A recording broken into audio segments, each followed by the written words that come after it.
2021 dan berapa persen?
Siang rekan investor dan juga analis. Sebentar lagi acara akan segera dimulai. Mohon maaf sedikit terlambat karena kami baru saja menyelesaikan rapat umum pemegang saham tahunan. Mungkin sekitar beberapa menit lagi akan segera kami mulai. Terima kasih.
Baik, Bapak dan Ibu, acara akan kita mulai.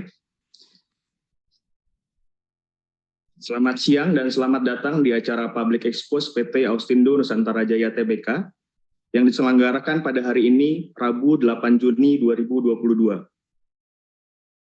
Sebelum acara dimulai, kami akan perkenalkan terlebih dahulu para anggota direksi perseroan yang hadir dalam acara ini.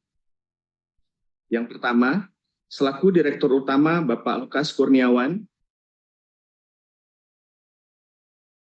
selaku Wakil Direktur Utama Bapak Gita Govindan,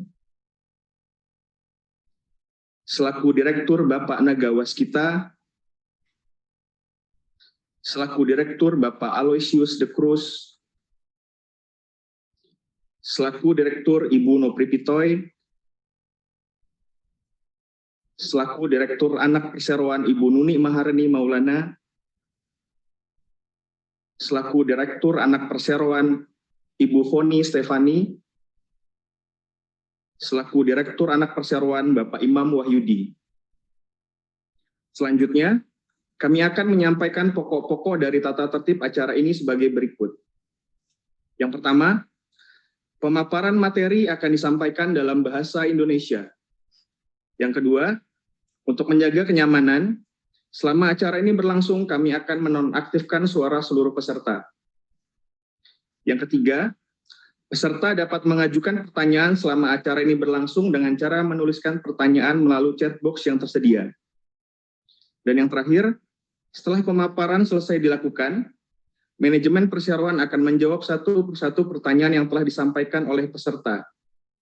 Sesi tanya jawab akan dibagi menjadi 2 sesi, dengan masing-masing sesi akan dibacakan 3 pertanyaan. Jika waktu masih tersedia, akan dilanjutkan dengan tanya jawab sesi yang ketiga. Untuk selanjutnya, kami persilakan Bapak Imam Wahyudi untuk dapat memulai acara ini dan menyampaikan pemaparannya. Terima kasih Gilang. Selamat siang rekan-rekan dari investor, dari media.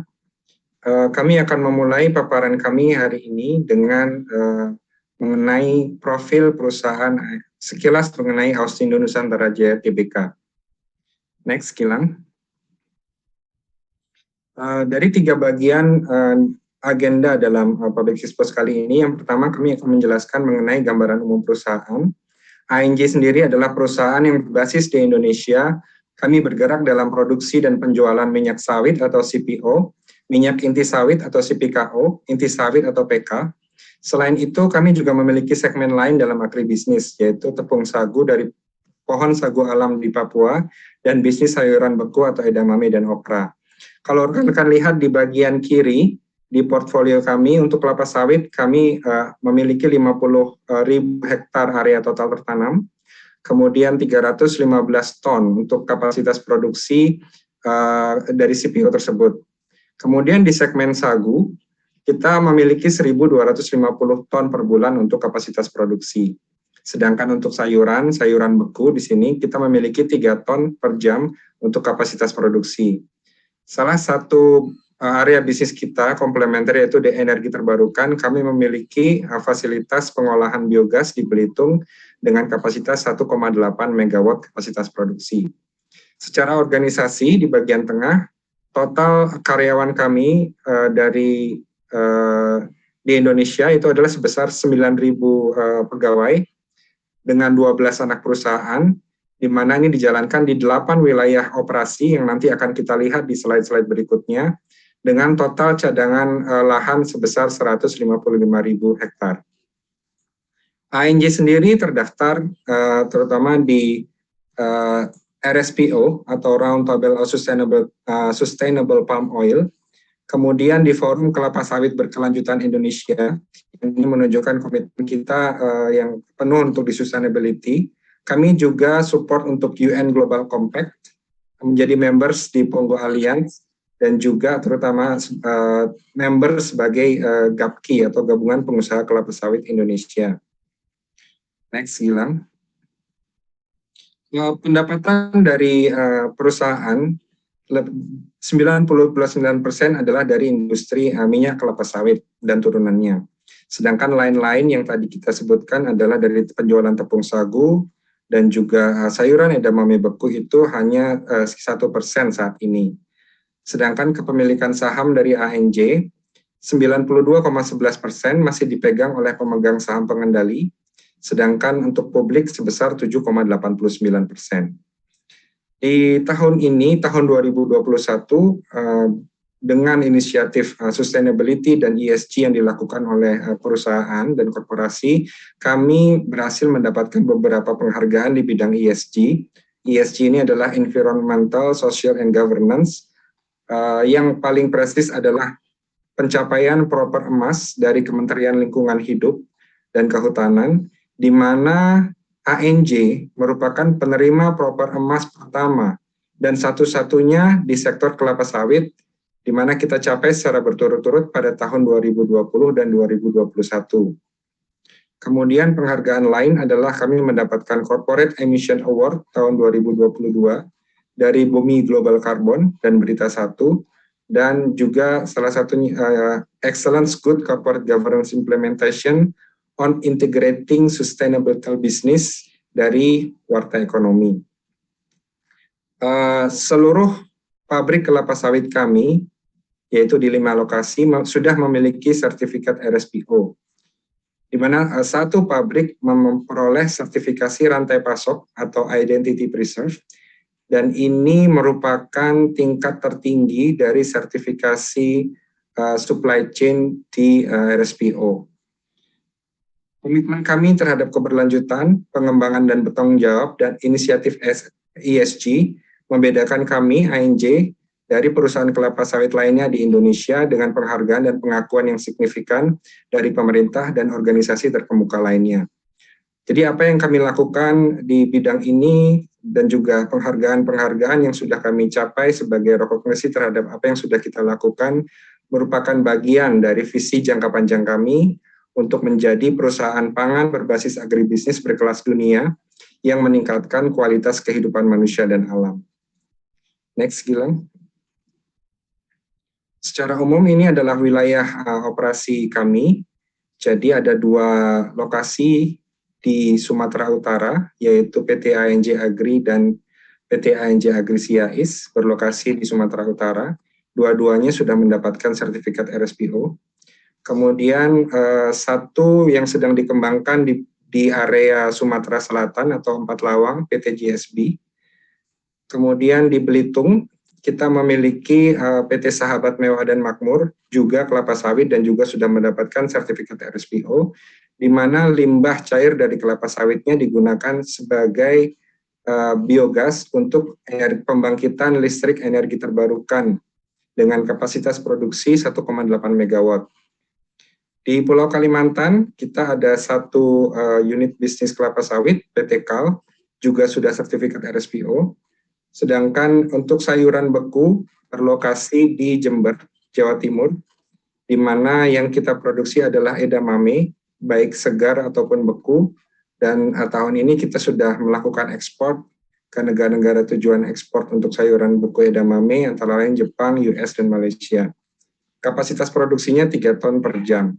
Sedangkan di Papua, kita ada 2 unit ada 2 segmen, yaitu kelapa sawit ada 3 entiti, kemudian tepung sagu yang berlokasi di Papua Barat. Penjelasan mungkin akan kita bisa lebih lihat bagaimana performa dari unit bisnis ini di slide-slide berikutnya. Next, Gil.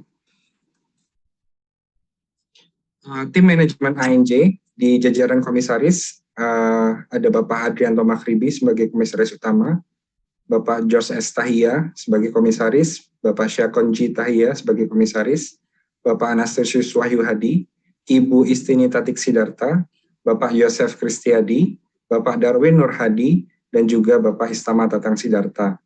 Sedangkan Direksi Perseroan terdiri atas Bapak Lukas Kurniawan sebagai Direktur Utama, kemudian Bapak Gita Govindan sebagai Wakil Direktur Utama, Bapak Nagawaskita, Bapak Aloysius de Cruz, dan Ibu Nopri Pitai sebagai Direktur. Next, Gilang. Untuk menjelaskan kinerja utama dari ANJ selama tahun 2021, kami memberikan kesempatan kepada Ibu Nopri untuk memberikan mengenai kinerja utama ANJ di tahun 2021. Ya. Selamat siang Bapak Ibu yang terhormat. Untuk segmen kelapa sawit, pencapaian kita selama 3 tahun menunjukkan peningkatan yang cukup tinggi dari 732.000 ton naik ke 838.000. Jadi ada kenaikan sekitar 100.000 ton. Untuk tahun 2022 kita juga memperkirakan masih ada kenaikan di sekitar 50.000 ton TBS. Untuk kuartal pertama tahun 2022 bila dibandingkan dengan kuartal yang sama tahun lalu, masih menunjukkan ada kekurangan 10.000 ton TBS, tetapi ini diperkirakan hanya merupakan pergeseran waktu. Tetapi akan seiringnya dengan waktu, kita akan menambah lagi hasil panennya sehingga untuk 2022 kita harapkan akan lebih tinggi daripada tahun 2021.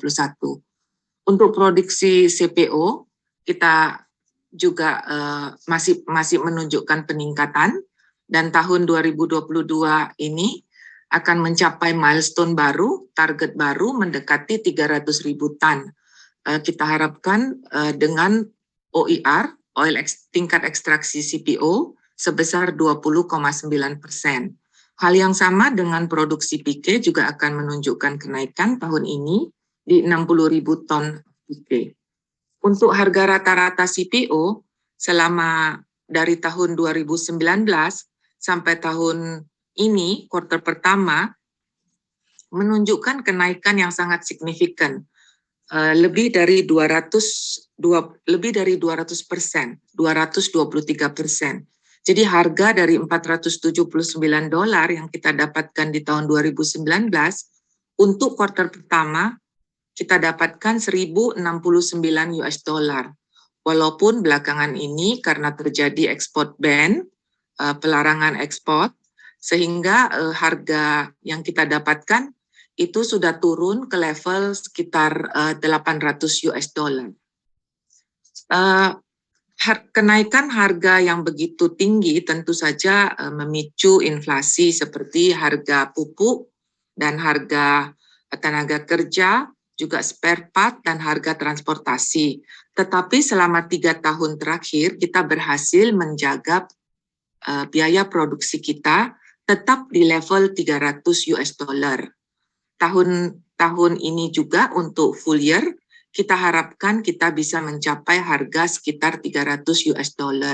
Hanya di kuartal pertama itu historically karena produksi belum begitu tinggi, sedangkan pemupukan dan pekerjaan-pekerjaan utama harus tetap dilakukan, sehingga kita lihat cost lebih tinggi daripada yang kita capai di kuartal pertama tahun lalu. Halaman selanjutnya, untuk segmen sayuran dan sagu,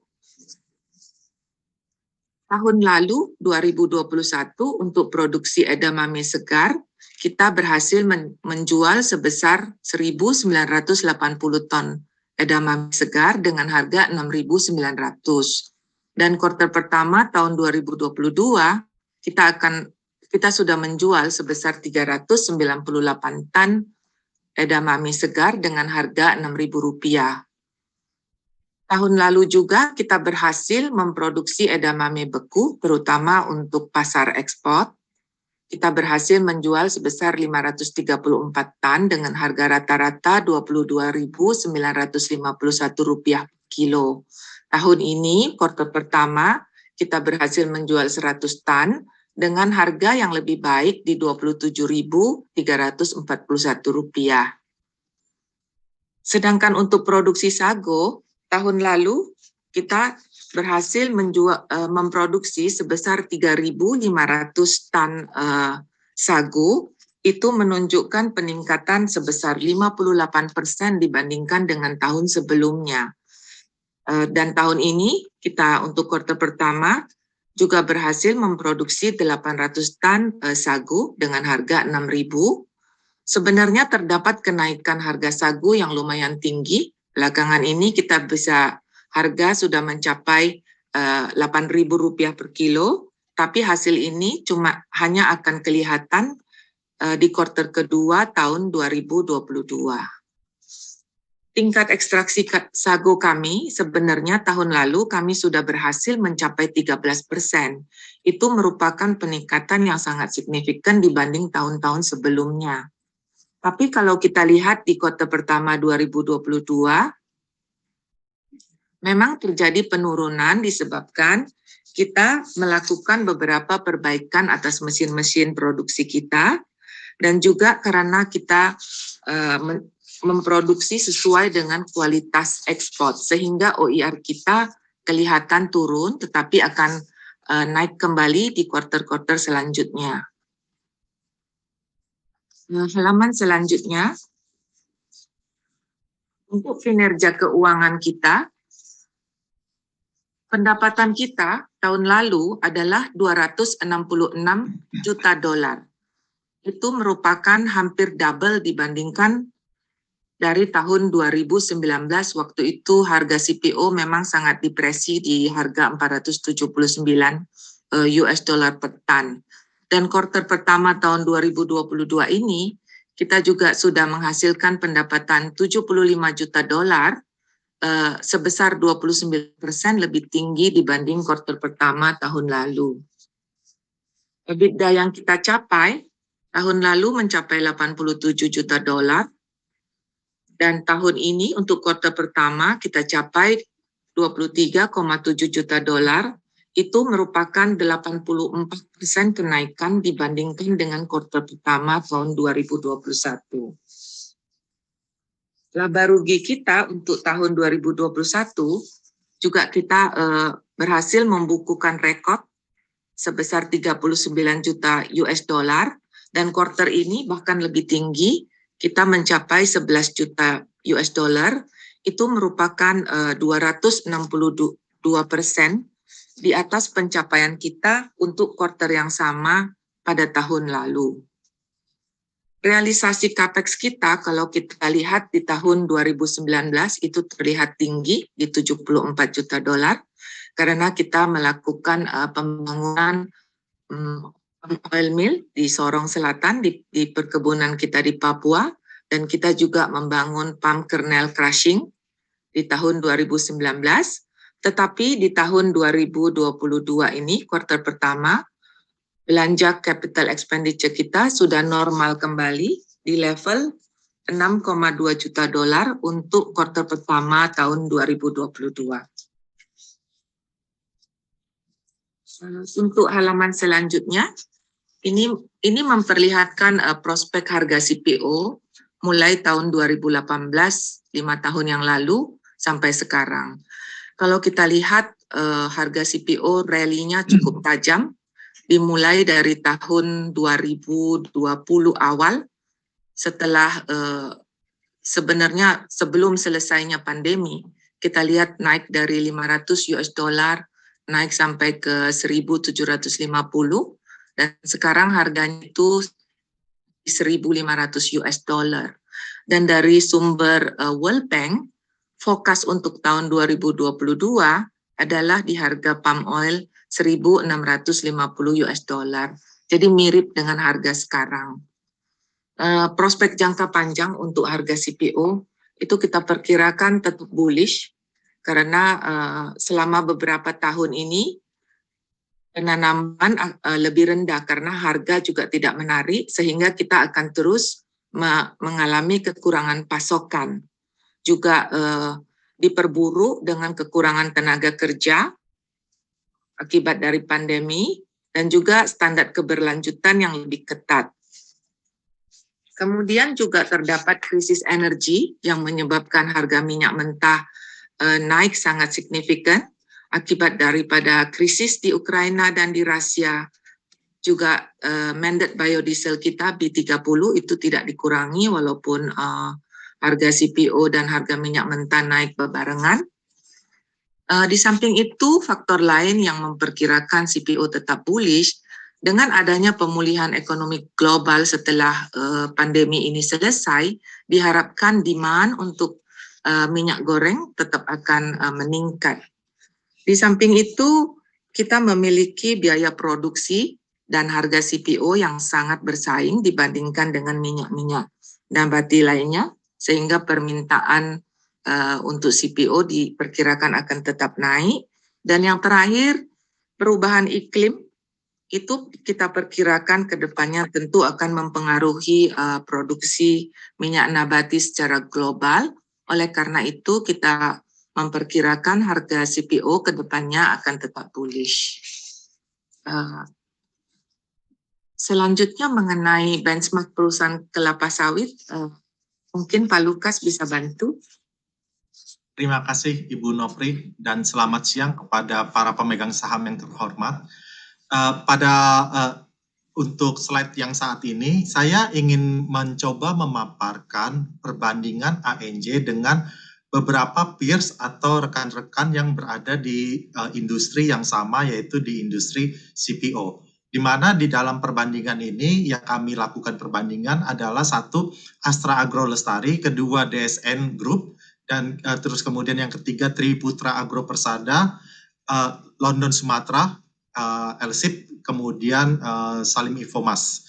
Dan dari perbandingan ini, pertama yang di tabel pertama adalah mengenai luas tertanam, di mana untuk luas tertanam ini kami juga bagi menjadi ada area yang mature dan juga area yang immature, di mana area yang mature itu digambarkan dengan warna hijau tua, dan yang area immature atau yang belum menghasilkan adalah hijau muda.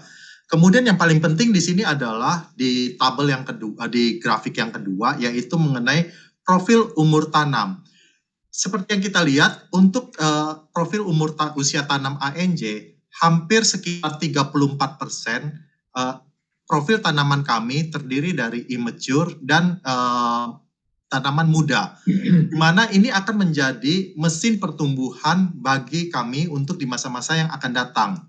Dan kalau kita bandingkan dengan peers yang lain, di mana seperti contohnya kalau dari usia rata-rata 13 tahun, kemudian Astra Agro Lestari 15,8 tahun, terus DSN Group memang usianya lebih muda dari kita, ataupun Triputra Agro juga lebih muda dari kita. Akan tetapi kalau kita lihat, maka dari kategori usia tanaman 34% yang ada di ANJ, ini yang akan siap menjadi mesin pertumbuhan untuk di masa yang akan datang. Kami perkirakan dalam periode 5 tahun ke depan, tentunya yang dari usia immature akan masuk menjadi yang mature akan menjadi prime, sehingga proyeksi pertumbuhan produksi kami akan terus meningkat di beberapa tahun yang akan datang, yang nanti akan saya juga sampaikan di slide berikutnya. Kemudian juga di grafik berikutnya, ini dapat kita lihat dari hasil TBS, di mana hasil TBS kita lihat sudah mulai terlihat adanya peningkatan untuk produktivitas dari 2020 20,1 sudah mulai meningkat ke 20,4. Terus kemudian juga dari 2020 meningkat 20,5% menjadi 20,6%. Dan kalau kita lihat dibandingkan dengan peers ini, kita memang bukan yang untuk yang hasil TBS kita berada tertinggi, sedikit lebih tinggi dari Triputra Agro, tetapi yang patut diperhatikan adalah di sini cukup banyak profil usia tanam kita yang mature ini belum masuk ke dalam usia peak atau usia prime, di mana pada saat nanti masuk ke usia prime, maka produktivitas kami akan lebih tinggi lagi, akan lebih baik lagi. Dan juga untuk tingkat ekstraksi, kalau Imam bisa tolong bantu tarik garis, untuk tingkat ekstraksi 20,6% memang bukan yang tertinggi. Contoh seperti DSN Group bisa mencapai 23%, Triputra Agro 23%. Hal ini disebabkan kategori tanaman yang masih young itu buahnya belum terbentuk dengan sempurna. Sehingga kami harapkan juga sejalan dengan waktu nanti di periode 1 sampai dengan 5 tahun yang akan datang, tingkat ekstraksi ini juga akan meningkat atau akan lebih baik lagi dari yang kategori sekarang. Lanjutkan Imam atau Gilang. Ya, dan ini adalah beberapa hal yang perlu pertimbangkan kenapa melakukan investasi di ANJ. ANJ mencapai peningkatan kinerja keuangan yang jauh lebih tinggi dari kompetitor atau peers lainnya. Tetapi nilai saham ANJ saat ini masih under value. Dan kenapa under value? Kita lihat bahwa pertumbuhan EBITDA kami jauh lebih tinggi daripada peers, 154% dibandingkan peers 48 atau 59%. Dan kemudian kalau kita bandingkan juga, semua mengalami kenaikan harga CPO yang sama.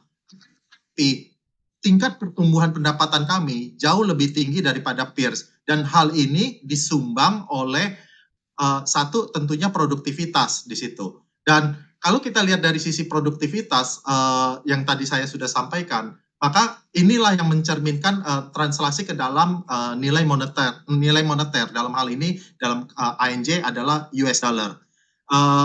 Kalau mengenai harga, semua mengalami harga yang sama karena kita semua di industri ini adalah price taker. Artinya kita mengikuti harga pasar karena ini adalah bersifat komoditi global. Kemudian dan charts yang terakhir ini adalah pertimbangan yang penting kenapa untuk melakukan investasi di INJ. Pertama dari price to earning ratio, price to earning ratio kita masih sangat rendah, 5,7 dibandingkan dengan peers yang bisa mencapai 10,4 atau 9,3. Kemudian yang tidak kalah pentingnya adalah price to book value kita hanya 0,5. Ya, jadi kalau dibandingkan dengan misalnya peers yang lain bisa 1,6 atau sekitar kurang lebih 1 secara rata-rata industri. Dan hal ini mencerminkan bahwa nilai saham INJ ini adalah saat yang masih sangat baik untuk melakukan investasi atau mempertimbangkan investasi di sahamnya INJ. Next, Gilang. Dan di beberapa slide berikutnya, saya akan memberikan pemaparan dan juga membuka untuk nantinya diskusi mengenai strategi pertumbuhan INJ. Kita memiliki 5 strategi pertumbuhan. Pertama, tentunya yang telah kita terapkan secara konsisten sejak tahun 2014, yaitu melakukan replanting secara disiplin dan juga disesuaikan dengan profitabilitas dan terutama yang tidak kalah pentingnya adalah arus kas. Sehingga dengan replanting ini kita targetkan untuk mencapai profil usia kelapa sawit yang ideal, yang seimbang. Dan tadi kita lihat di chart sebelumnya profil usia yang ada di grup INJ itu cukup beragam, cukup tersebar di masing-masing pie chart tersebut. Hal ini sangat penting karena apabila usia sawit tersebut berada di klaster yang sama, pada satu saat maka perusahaan tersebut atau grup perusahaan tersebut akan mengalami dilema karena semuanya sudah harus dilakukan replanting dan kemudian tentunya akan mengakibatkan dampak kepada cash flow. Dengan kami menyebarkan pie chart tersebut dengan kue yang kurang lebih atau porsi yang kurang lebih seragam, maka kami dapat mengatur ritme dari replanting sehingga dapat menjaga profitabilitas, menjaga juga arus kas, dan terutama juga pertumbuhan di masa yang akan datang. Strategi yang kedua adalah berfokus pada keunggulan operasi dan peningkatan produktivitas, di mana dalam hal ini kita mengutamakan pada digital transformation. Di sini nanti kami juga akan paparkan teknologi-teknologi digital yang telah kami terapkan. Di antaranya adalah penggunaan remote sensing, GIS, dan juga teknologi mobile devices, salah satunya adalah Electronic Plantation Mobile Solution, EPMS. Kemudian yang ketiga adalah inovasi untuk mengurangi dampak cuaca ekstrim, di mana kita sekarang melihat ini sudah bulan Mei, bulan Juni, tetapi di belahan bumi ini kita masih mengalami curah hujan yang sangat tinggi. Dan tidak tertutup kemungkinan seperti di tahun 2019 ataupun 2017, kita mendadak mengalami periode kering yang jangka panjang. Sehingga untuk menghadapi situasi seperti ini, kita melakukan inovasi-inovasi. Pertama adalah pengomposan, teknologi kompos, yaitu mengganti pupuk anorganik menjadi pupuk organik. Dan hal ini kompos nanti dibahas di selanjutnya juga memberikan beberapa dampak yang yang tidak kita duga di awalnya, yaitu di saat krisis seperti sekarang, perang antara Rusia dan Ukraina ini mengakibatkan dampak kenaikan pupuk yang sangat signifikan. Dengan menggunakan kompos, kami mampu mengurangi sampai dengan 50% ketergantungan pada pupuk kimia. Kemudian yang kedua, strategi kami adalah contohnya drip vertigasi. Drip vertigasi ini mengurangi penggunaan air dan juga menggunakan dosis pupuk yang jauh lebih tepat sasaran dan juga dengan dosis yang jauh lebih rendah dari kondisi normal. Yang keempat adalah meningkatkan volume produksi ke tingkat yang berkelanjutan untuk segmen kami yang sagu dan sayuran. Jadi untuk yang kita akan kita telah menerapkan beberapa strategi-strategi untuk meningkatkan produksi sagu dan sayuran sehingga segmen sagu dan sayuran ini dapat segera memberikan kontribusi kepada profitabilitas dan tentunya juga arus kas kami. Dan yang terakhir adalah mendapatkan nilai premium dari praktik berkelanjutan. ANJ sangat terdepan di dalam praktik berkelanjutan. Jadi kami ingin mengkapitalisasi ini, memonetize apa yang telah kami terapkan. Contohnya adalah dengan saat ini seluruh dunia dengan COP26 itu kan memiliki komitmen-komitmen penurunan greenhouse gas emission, dan kami mencanangkan untuk masuk ke dalam pasar karbon apabila peraturan pemerintah sudah tersedia. Kemudian juga di pasar CPO, traceability sangat menjadi penting, dan kami dengan bangga bahwa per Maret 2022 kemarin kami sudah mencapai 100% traceable atau bisa mampu menelusuri sampai dengan titik plantation. Dan tentunya juga dengan tadi Pak Imam di awal telah menjabarkan bahwa seluruh mil kami telah tersertifikasi RSPO, maka setiap penjualan CPO kami akan upayakan untuk memonetize, mendapatkan premium dari sertifikat RSPO tersebut. Next, Gilang. Dan ini tadi telah kita bahas mengenai profil usia, di mana kita lihat profil usia yang kami targetkan ideal. Jadi ada yang immature dan juga ada yang mature, kurang lebih sekitar 34%. Kemudian yang prime tentunya kami akan terus upayakan dijaga produktivitasnya ataupun ditingkatkan. Dan yang tidak kalah pentingnya adalah proyeksi yang tadi sempat saya singgung. Proyeksi CPO kami, pertumbuhannya, kalau kita lihat dari 2016 sampai dengan 2020, compound annual growth rate itu kita mencapai 8%. Dan dengan strategi replanting ini dan juga menjaga profil usia yang menjaga masing-masing pie chart ini berada dalam komposisi yang kurang lebih seimbang, kami juga memproyeksikan sampai dengan tahun 2025 kami harapkan mampu mendeliver atau memberikan pertumbuhan CAGR yang kurang lebih serupa dengan Tori, yaitu 8% setiap tahunnya secara rata-rata. Next, Gilang. Ini adalah teknologi transformasi digital ANJ yang telah kami terapkan, dan tentunya di luar dari ini ada beberapa hal yang telah kami rencanakan untuk terus ditingkatkan. Jadi dari sistem perkebunan, kami telah menerapkan EPMS, Electronic Plantation Mobile Solution, dan untuk mendukung traceability kami, program traceability kami juga telah mengembangkan mobile device untuk menerapkan e-traceable yang kami sebut dengan aplikasinya ETIS, e-traceable information system. Kemudian untuk remote sensing, kami juga menggunakan teknologi melalui drone ataupun juga dengan satelit. Dan ini membantu kami untuk memantau kesehatan tanaman, dan juga kedepannya kami akan melakukan penerapan teknologi ini untuk mendeteksi tingkat moisture yang ada di tanah. Sehingga hal ini juga sangat penting. Apabila terlalu kering, maka akan mempengaruhi produktivitas dari tanaman sawit. Jadi kami akan upayakan menjaga kelembapan dari tanah tersebut. Beberapa hal tentunya yang tadi seperti saya telah sampaikan melalui penggunaan kompos dan juga menggunakan drip fertigation. Kemudian dari sistem dukungan-dukungan yang kami telah terapkan, kami menggunakan SAP, terus kemudian Human Resource Information System, dan juga teknologi-teknologi lainnya seperti mobile CAPEX untuk proses seamless approval. Dan untuk teknologi GIS, penginderaan salah satunya untuk digunakan untuk penghitungan sensus pohon kelapa sawit.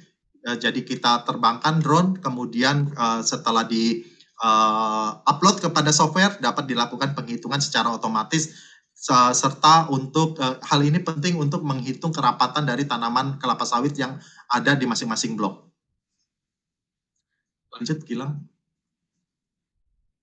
Dan ini adalah kami berada di garis terdepan dalam mengatasi dampak buruk dari perubahan iklim yang tadi telah saya sampaikan, di mana dampak dari perubahan iklim ini salah satunya adalah suhu rata-rata yang lebih tinggi. Jadi kurang lebih 3% peningkatan, dan ini akan mengakibatkan penurunan produktivitas kelapa sawit karena penyerbukan di kelapa sawit itu salah satunya dikontribusikan dibantu oleh serangga penyerbuk. Dengan semakin tingginya suhu permukaan bumi, maka perilaku dari serangga penyerbuk ini menjadi lebih non-aktif. Dan untuk mengatasi hal ini, beberapa hal yang kami terapkan adalah satu, bantuan penyerbukan. Dengan bantuan penyerbukan ini, maka rata-rata berat tandan buah yang dihasilkan dapat meningkat sampai dengan 10%. Dan yang tadi telah saya sampaikan adalah teknologi pengomposan. Ini memberikan multiple angle, yaitu satu, peningkatan produktivitas TBS mencapai sampai dengan kurang lebih 15% untuk pohon yang usia muda. Dan dalam situasi seperti sekarang di mana harga pupuk sangat tinggi, pengurangan dengan menggunakan kompos, maka kami berpotensi mengurangi biaya 34% untuk biaya pupuk. Dan juga yang terakhir tidak kalah pentingnya adalah penggunaan pupuk kompos mampu mengurangi 50% dari gas rumah kaca, emisi gas rumah kaca. Dan khusus untuk biaya ini, dalam kondisi harga pupuk yang saat ini sangat tinggi, kami estimasi dengan menggunakan kompos, kami dapat menghemat sampai dengan kurang lebih 12 juta US dollar per tahun. Next, Gilang.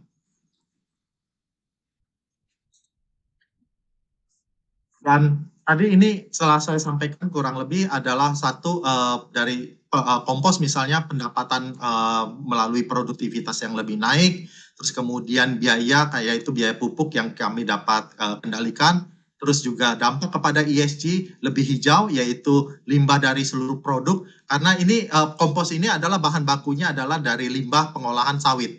Waktu kami telah mengekstrak minyak sawit, maka kami menghasilkan limbah padat dan juga limbah cair. Limbah cair kami tangkap gas metannya, dan kemudian setelah gas metan tersebut sudah ditangkap dan menghasilkan listrik, maka limbah cairnya kami gunakan juga untuk bagian dari proses composting. Sehingga kami menerapkan konsep circular economy. Kami upayakan semua dari limbah proses produksi minyak kelapa sawit ini kami daur ulang kembali dan kami gunakan di agronomi kami, di perkebunan kami. Dan tentunya secara sosial produktivitas meningkat, maka produktivitas petani juga kami bantu dengan penggunaan kompos ini, sehingga produktivitas para petani sekitar kami juga meningkat. Next, Gilang.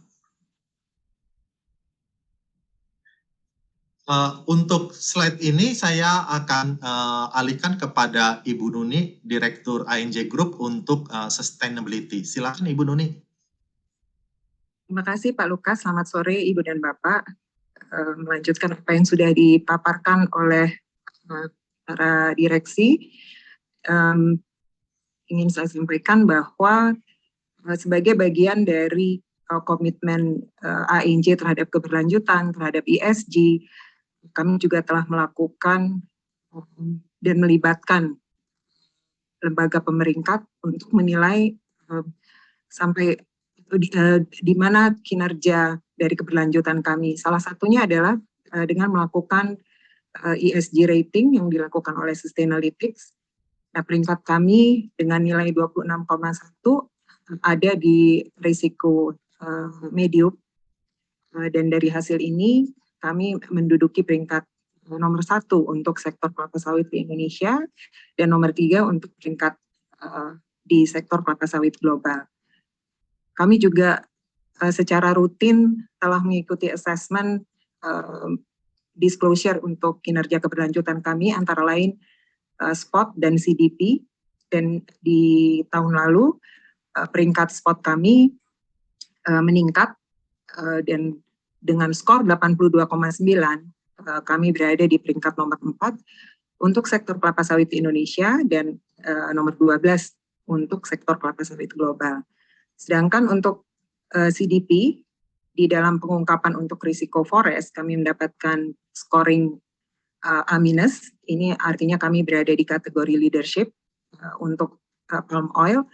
Sedangkan kami juga mendapatkan scoring B untuk risiko forest di sektor soy, yaitu untuk unit bisnis edamame.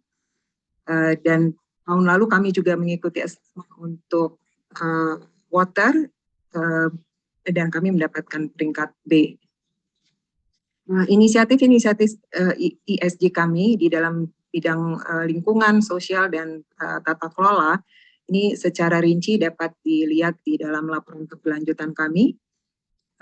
Antara lain di bidang lingkungan adalah konservasi orang utan di unit usaha kami di Ketapang, Kalimantan Barat, dan juga pendekatan yang kami lakukan dalam citizen science.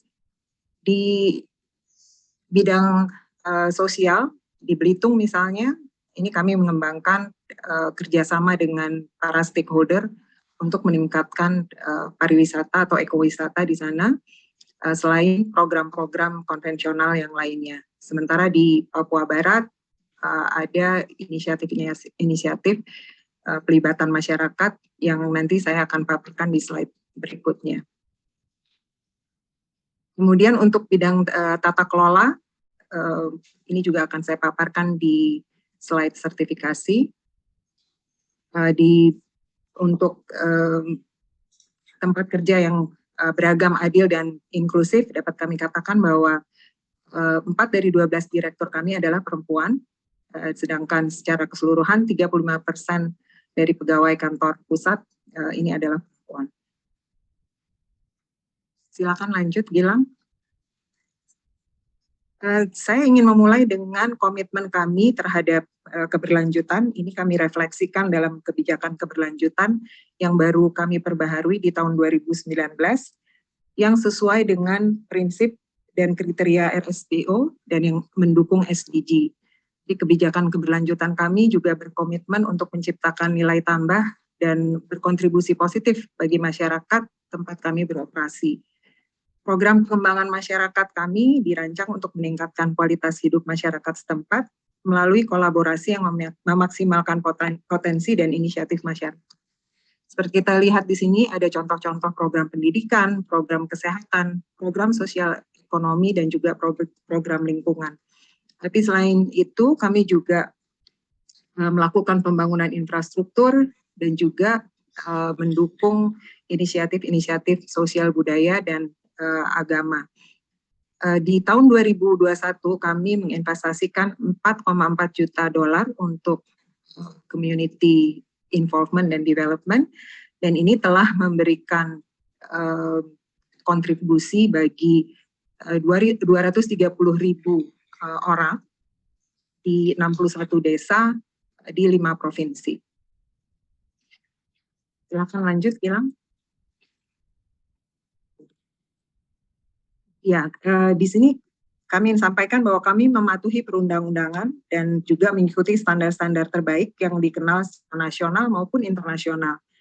Di awal pemaparan, Pak Imam sudah menyinggung tentang sertifikasi RSPO, ISPO, dan juga penghargaan proper. Seluruh anak perusahaan kami yang berproduksi telah tersertifikasi RSPO dan ISPO. Khusus RSPO dan ISPO sampai dengan akhir tahun 2021, 7 mitra koperasi petani kelapa sawit kami telah menjadi petani bersertifikat RSPO, dan ambisi kami di tahun 2025 mitra koperasi petani kelapa sawit kami seluruhnya sudah harus tersertifikasi. Dengan memenuhi standar-standar keberlanjutan yang dikenal dan diterima secara global, kami percaya bahwa kami layak diperhitungkan di industri ini dalam memenuhi permintaan yang meningkat untuk certified sustainable palm oil. Saya kembalikan lagi kepada Gilang. Baik, terima kasih Bu Nuni atas pemaparannya. Selanjutnya, kita akan memasuki sesi tanya-jawab. Ini sudah ada beberapa pertanyaan yang masuk di chat box. Saya akan bacakan pertanyaannya. Yang pertama dari Bapak Reza Riantono. Pertanyaannya adalah, mengapa book value tanaman ANJ itu hampir sekitar 6.500 per hektar dan hampir 10.000 per hektar untuk immature. Mengapa angka ini jauh lebih tinggi dari rata-rata perusahaan CPO lainnya? Dan pertanyaan yang kedua, berapa capex per hektar yang dibutuhkan untuk replanting sampai dengan mature? Mungkin Pak Lukas atau Ibu Nopri bisa menjawab. Terima kasih Pak Reza, selamat siang. Saya coba jabarkan beberapa hal dan kemudian nanti Ibu Nopri bisa silakan tambahkan. Pertama, untuk biaya immature ini di sini yang ada di dalam laporan keuangan sudah bercampur dengan biaya new planting, di mana biaya new planting ini adalah penanaman baru, yaitu yang masih ada di Papua. Jadi di dalam immature plantation asset kita itu ada 2 kelompok, dan itu 2 kelompok itu sayangnya adalah di dalam laporan keuangan menjadi 1. Jadi ada yang ada di Papua dan juga ada yang replanting di Belitung dan juga di Sumatera Utara. Yang paling besar tentunya kontribusinya, kenapa biayanya besar per hektar, tentunya berasal dari new planting, di mana untuk area baru seperti Papua, new planting itu membutuhkan untuk membangun infrastruktur, terus kemudian melakukan land clearing sebelumnya tentunya ada tahapan land clearing, membangun infrastruktur, terus kemudian persiapan untuk melakukan aktivitas penanaman. Nah, untuk biaya replanting sendiri, yang pertanyaan dari Pak Reza, biaya replanting kurang lebih sekitar 4.600 per hektar. Jadi semuanya ini udah blended, dan juga faktor utama kenapa biaya new planting di Papua itu relatif tinggi dibandingkan dengan yang lainnya yang ada di misalnya Kalimantan atau Sumatera, tentunya ada satu hal, yaitu faktor logistik. Jadi untuk faktor logistik ini juga yang menyebabkan biaya pengembangan kebun di Papua itu relatif lebih tinggi, kurang lebih sekitar 20% dibandingkan yang ada di Kalimantan ataupun di Sumatera. Demikian. Mungkin Bu Nopri silakan kalau ada yang ingin ditambahkan. Iya, jadi untuk kebun kita yang di North Sumatera 1, ANJ Agri, itu cost to maturity untuk replanting 4.600 itu karena kita melakukan banyak terasing, jadi konturnya itu agak berbukit. Jadi lebih tinggi, dia di 4.600 US dollar. Sedangkan di kebun kita yang satunya di Belitung, itu relatively tanah kita konturnya flat, jadi bisa lebih murah. Di situ harganya di 4.000 US dollar per hektar sampai maturity. Jadi rata-ratanya kita masih di bawah 4.000, mungkin sekitar 4.300, 4.400 US dollar di 2 kebun yang lagi replanting tersebut. Ya. Baik. Terima kasih Pak Lukas dan Bu Nopri. Mudah-mudahan menjawab ya Bapak Reza atas pertanyaannya. Kemudian saya akan bacakan pertanyaan dari Bapak Geraldus Lumi. Kira-kira apa inisiatif manajemen untuk memanfaatkan tanah HGU 50.000 hektar? Mungkin ini yang di Papua ya Pak? Karena sekarang area tanamnya baru sekitar 9.000 saja. Ya, terima kasih Pak Geraldus. Pertanyaan yang sangat menarik karena land bank-nya sangat luas, 50.000, bahkan lebih dari 50.000 sebenarnya yang masih available di Papua Barat yang ada di dalam penguasaan HGU ANJ. Rekan-rekan investor sekalian mungkin sudah mendengar bahwa pada tahun lalu Bapak Presiden menerbitkan peraturan Presiden mengenai nilai ekonomis karbon, dan di situ mengatur mengenai perdagangan karbon. Kami mencanangkan bahwa saat aturan turunannya sudah diterbitkan, maka kami juga akan menjajaki untuk masuk ke dalam perdagangan karbon. Di mana perdagangan karbon ini artinya kami memiliki area konservasi yang sangat luas dan di situ berpotensi untuk melakukan carbon trading dari area konservasi tersebut. Jadi saat ini kami belum dapat menyampaikan hal-hal yang lebih detail karena kami sedang menunggu aturan turunan dari peraturan presiden yang diterbitkan pada tahun lalu. Mudah-mudahan menjawab kepada Pak Geraldus dan terima kasih banyak Pak atas pertanyaannya. Baik, terima kasih. Selanjutnya dari Pak Andi, ini terkait laporan keuangan Q1 2022, di mana terdapat penurunan beban penjualan dari 6,69 juta menjadi $214.000. Apa yang menyebabkan penurunan tersebut? Mohon penjelasan detail beban apa saja yang termasuk di dalamnya, Pak. Ya, terima kasih Pak Andi. Nanti saya akan minta bantuan kepada Ibu Nopri untuk menjabarkan lebih detail. Tetapi komponen yang sangat signifikan penurunan dari beban penjualan ini adalah pada tahun 2021 kita melakukan ekspor CPO. Kemudian sejak bulan Desember kita sudah menghentikan ekspor CPO dan mengalihkan ke pasar domestik. Dan ini juga bukannya kami mengetahui bahwa akan muncul aturan DMO segala itu ya, tetapi karena satu kondisi pasar di pasar domestik itu juga sangat mendukung dan kedua juga memang kami juga mempunyai kepedulian terhadap kondisi pasar yang ada di pasar lokal ini sehingga memasok juga CPO lebih besar, artinya sejak Desember 100% ke pasar lokal.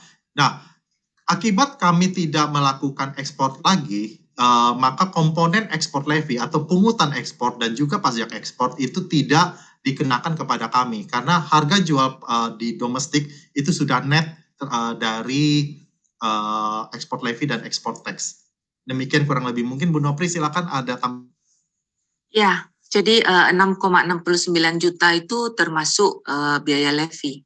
Jadi levinya berubah-berubah sepanjang tahun selama tahun 2021, tapi termasuk besar. Di samping itu juga karena kita melakukan banyak ekspor, terpaksa kita menyewa fasilitas untuk bulking di Dumai. Jadi ada beberapa tangki yang kita sewa untuk melakukan ekspor ke India.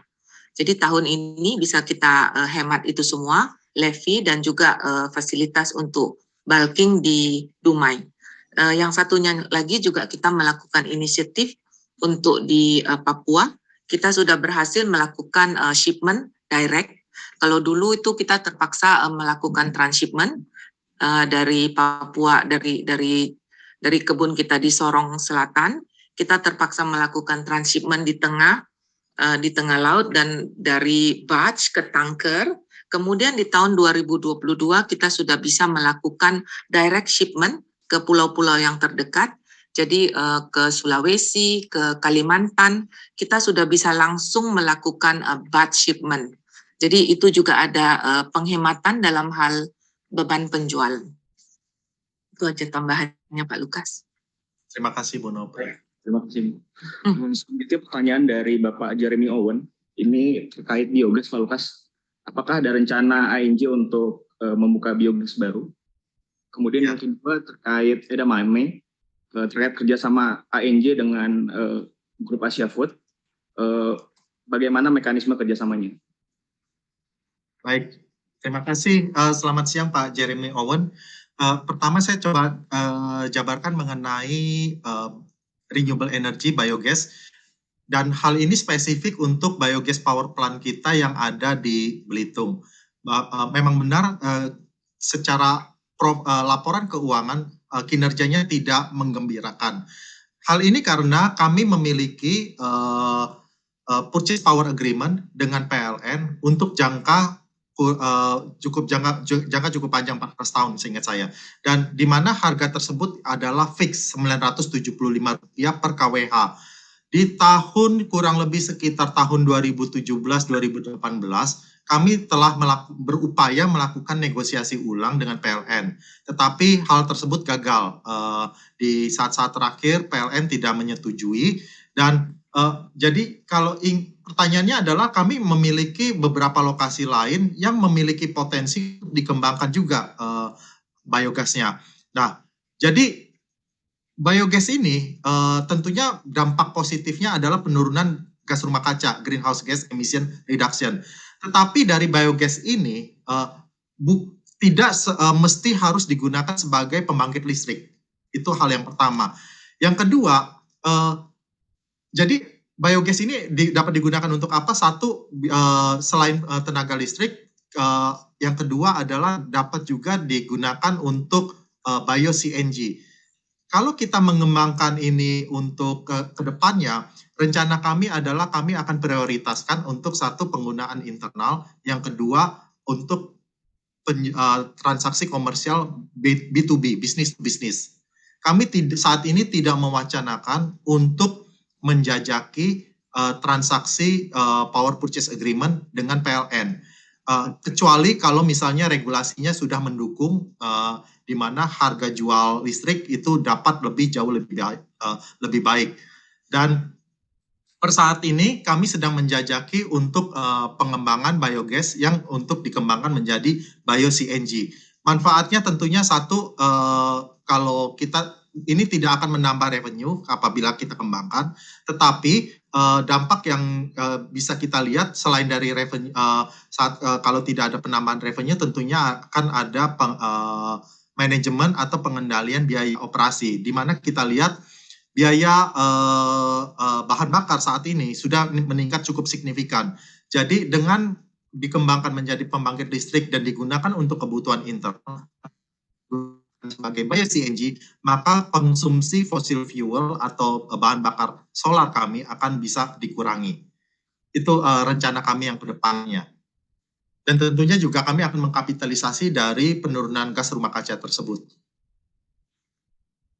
Dan untuk pertanyaan yang kedua dari Pak Jeremy mengenai mekanisme kerjasama dengan Asia Food memiliki investasi 20% di anak perusahaan kami, Gading Mas Indonesia Teguh.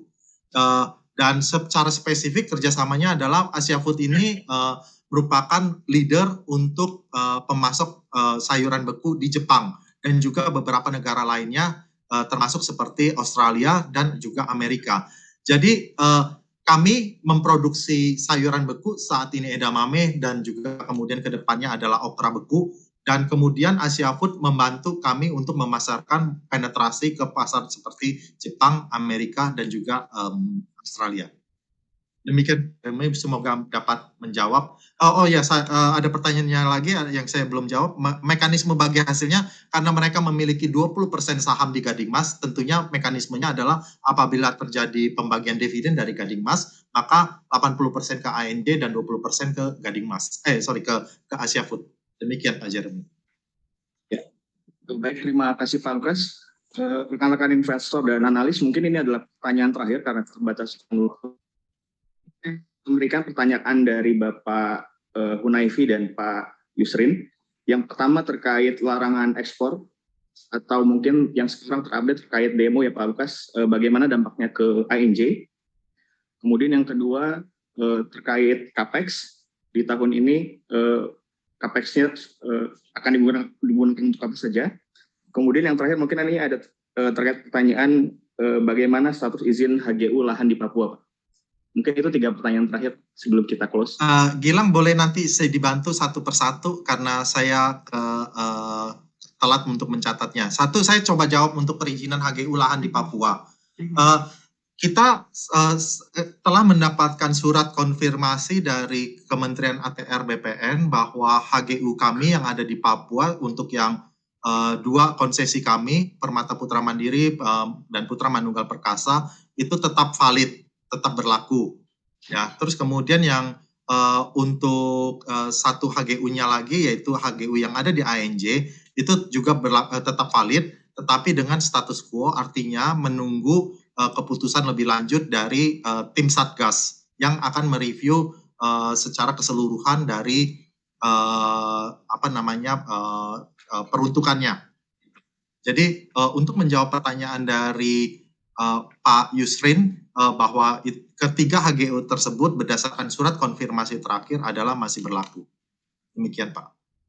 Pertanyaan yang lain apa Gilang, tolong diulangi. Ya, terkait larangan ekspor atau yang terbaru terkait demo terbaru ya Pak untuk kelapa sawit, bagaimana dampaknya ke ANJ?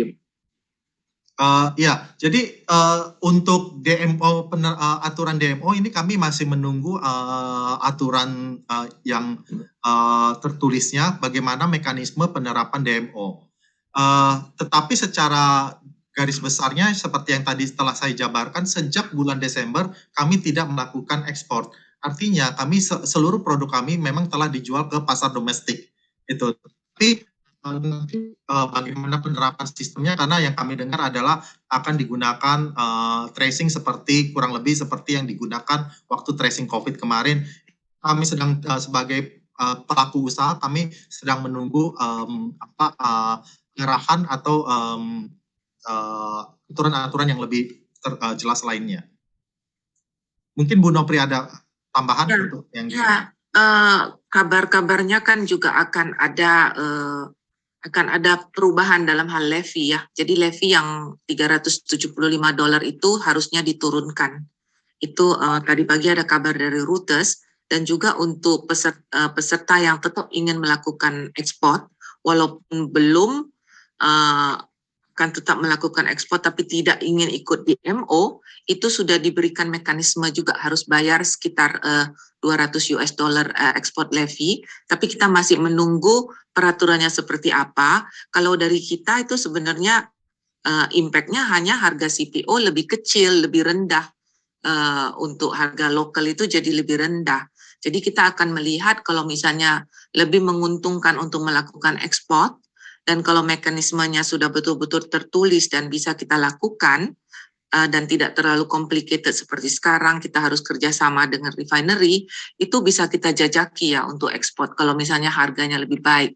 Tapi sementara ini kita mempunyai hampir 75% local contract, long term local contract dengan buyer-buyer kita yang lokal. Jadi untuk sementara ini kita masih bisa melakukan penjualan lokal. Ya, seperti itu. Baik, terima kasih Pak Lukas dan Bu Nopri. Mungkin rekan-rekan analis dan investor, ini adalah pertanyaan yang terakhir. Jadi apabila rekan-rekan investor dan analis memiliki pertanyaan lebih lanjut, nanti bisa dapat menghubungi kami.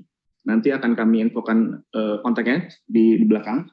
Namun sebelum kita mengakhiri acara ini, saya akan sedikit mensamarikan dari apa yang sudah dipaparkan oleh tim manajemen ANJ, di mana seperti yang dipaparkan tadi, ANJ secara konsisten telah mengintegrasikan ESG strategi ke dalam strategi bisnisnya yang akan menjadi salah satu key driver pertumbuhan kinerjanya di masa depan.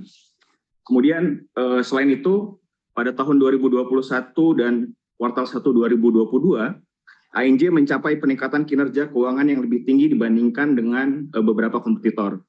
Tapi secara valuasi masih under value.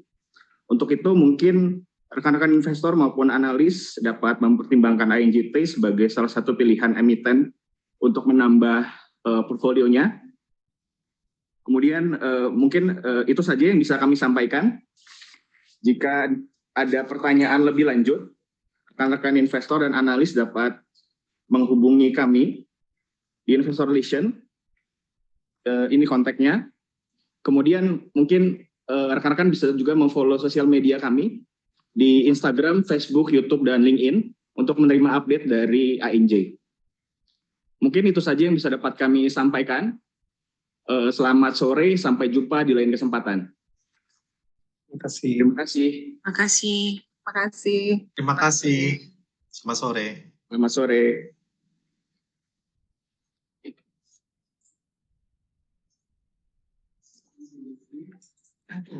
Recording stopped.